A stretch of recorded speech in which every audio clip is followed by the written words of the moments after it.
Tu veux investir en Afrique? Tu pars de l'Europe pour investir en Afrique. Si tu es incapable de mettre ton père en prison, n'investis pas en Afrique. Si tu es incapable de mettre ta mère en prison, n'investis pas en Afrique. Si tu es incapable de mettre tes amis en prison, n'investis pas en Afrique. Je vous dis, vous qui partez d'Europe pour investir en Afrique, si vous êtes incapable de mettre les membres de votre famille en prison, n'investissez pas en Afrique. Parce que pour investir en Afrique, les gars qui font, je vois beaucoup dans les réseaux sociaux, les coachs en investissement, les coachs en entrepreneuriat, ça n'obéit à aucun système africain. Ce sont les escrocs. Ce sont les escrocs. Ceux qui sont capables de vous conseiller en Afrique, là, ce sont ceux-là qui ont fait le terrain, on a vu. Ce sont ceux-là qui ont fait le terrain, on a vu. Ce que je vous explique. Même à la Sorbonne, on ne peut pas vous apprendre ça. C'est-à-dire que ce que je vous transmets là, c'est ce qu'on doit nous transmettre normalement avant d'aller investir en Afrique. Ce n'est pas le HOHA. C'est-à-dire que même à Harvard, dans toutes les universités du monde, ce que je vous apprends là, on n'apprend pas ça là-bas.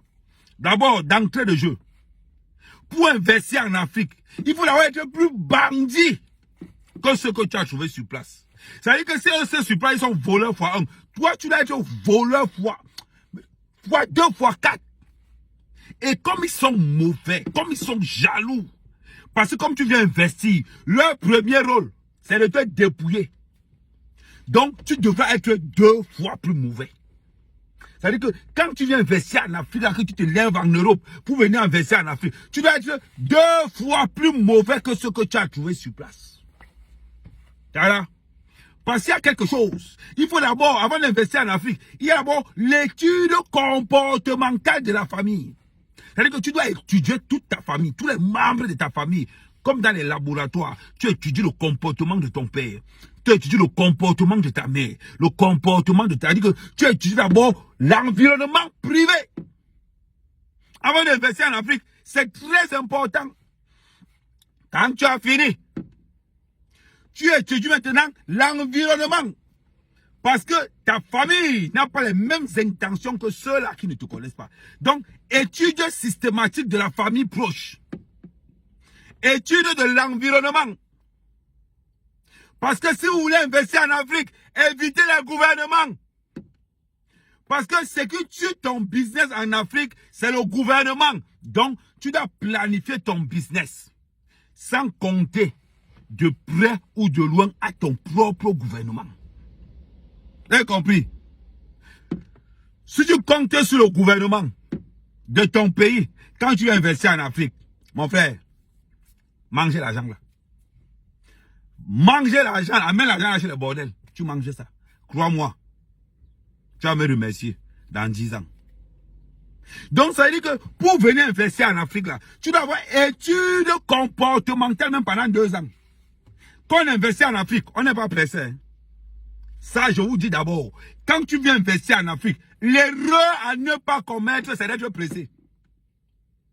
C'est d'être pressé. Première erreur, ne commettez pas cette erreur-là. Quand vous voulez investir en Afrique, n'investissez pas parce que les autres ont investi. Il faut être clair. Il faut être clair. Moi qui vous parle là, on m'avait dit que il faut utiliser les employés du Nord. Ils sont plus sérieux. J'ai pris 4 gars du Nord. Ils étaient même combien? 5 gars du Nord. Les gars m'ont volé les tronçonneuses. Ils m'ont volé les rejetons. Ils m'ont tout volé. Ils sont partis. J'ai compris comment ça marche. J'ai compris comment ça marche. Donc vous qui venez investir en Afrique, prenez cette vidéo. Partagez ça à tous vos amis. Ce n'est pas parce que ta copine a construit en Afrique que toi aussi tu vas venir construire. Ma chérie, 2 fois c'est mieux de laisser les autres construire, toi tu viens louer. 2 fois tu gagnerais beaucoup plus à venir louer ce que les autres ont construit.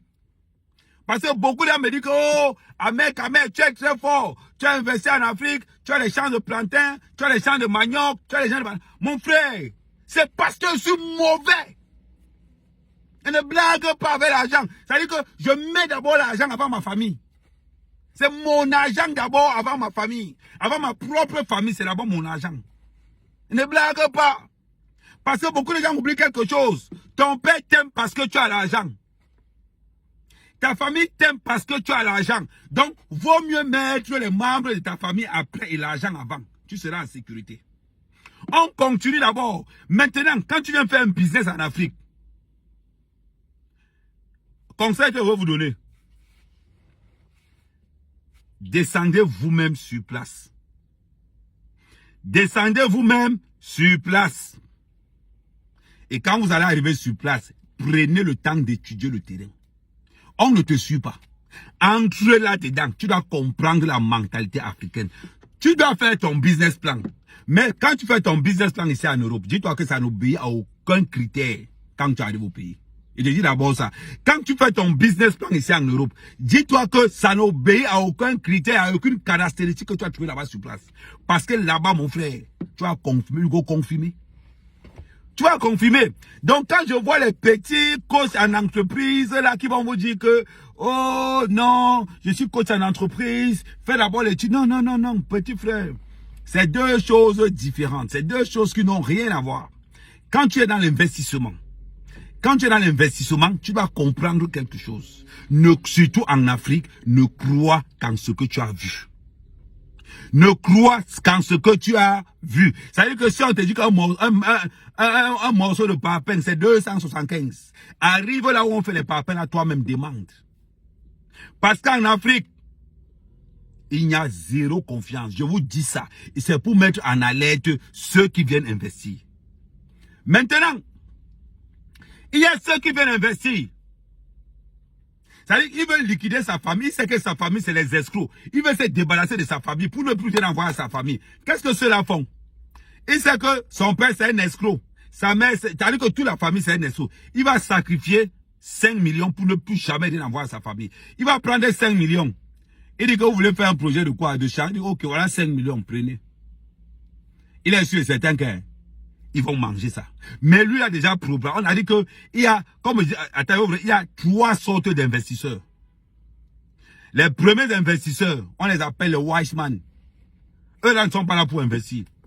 Ils sont là pour banquer leur famille. Ça veut dire qu'ils vont faire semblant d'investir. Parce qu'ils savent que leur famille va manger l'argent là. On les appelle les wise man. Wise, ça veut dire science. Il envoie 5 millions à sa famille. Il reste ici en bain, il reste tranquille. Il sait que ses frères ont chopé l'argent. Après un beau jour, peut-être un an après, il appelle sa famille pour dire à sa famille que, oh, comment ça se fait, à quel niveau se trouve. On lui dit que, oh, comme tu as vu là, il dit que, ok, comme vous m'avez escroqué, c'est pas grave. Quand vous allez demander l'argent après, oh, papa est malade, il vous dit, enlevez ça dans le projet que je vous avais donné là, enlevez ça dans les bénéfices, là, vous soyez votre père. Lui, là, venait avec l'intention de se débarrasser de sa famille et la formule a marché. Et cette formule a marché à tous les prix. Maintenant, il y a une deuxième vague. Ceux-là qui veulent montrer qu'ils ont toujours l'argent. Ils veulent aussi entendre qu'ils ont investi. Mais ceux-là, on les appelle un boudman. Ceux-là, on les appelle un boudman. Ça veut dire que le gars en beng, il fait un genre, il fait genre que non, voilà, j'investis aussi en Afrique. Lui, là, c'est parce qu'il a vu les autres investir. Parce qu'il a vu ses amis investir en Afrique, lui, il arrive. Lui, tu vas encore entendre parler que lui, il a investi. On l'appelle un boudman. Donc, c'est le même genre que qu'on va escroquer son argent. Il va arriver là-bas. Il va dire que, oh, je peux plus investir en Afrique parce que j'ai dépensé en Afrique, on a mangé mon argent. C'est ceux-là, on les appelle un boudman. Maintenant, il y a une autre catégorie dans les Waman. C'est-à-dire que notre catégorie dans les Waman, ça veut dire que nous là, on est dans le terre. On est sur place. Zéro envoyé spécial, zéro rien. Même pour, c'est-à-dire que si c'est pour construire la maison, même pour le prix du ciment, on est sur place. C'est-à-dire que dans all les discussions, on envoie un premier gars discuter, on envoie un deuxième, on a tiré en troisième position. C'est-à-dire que tout au contrôle. Ah oui, nous on les appelle les Waman. C'est-à-dire que agent, on ne blague pas avec. Donc, ça c'est d'abord pour ceux qui veulent faire l'entrepreneuriat en Afrique, n'hésitez pas à me contacter. Je vais vous démontrer, je vais vous montrer les vraies choses. Quand je vois les gens là arriver dans les réseaux sociaux, je suis coach en entreprise, je suis coach en ceci, demandez-leur que vous savez faire quoi on a vu. Ils sont en train de coacher les autres. Ils sont là.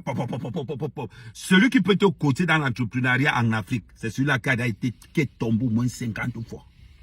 C'est celui-là qui est au moins tombé 50 fois et s'est relevé 200 fois. C'est-à-dire que les nous comme ça là. Non, on peut te conseiller. Parce que les conseils que nous allons te donner là, c'est le thé à terre. C'est le là. Vous avez vu non? Donc, là, j'ai dit la vidéo là, ça fait 10 minutes. Vous ne voulez même pas que ça dure. On va faire comment? Toujours en place. Le développement là. Ça va sauf que c'est développé. Ouais, on est ensemble la famille.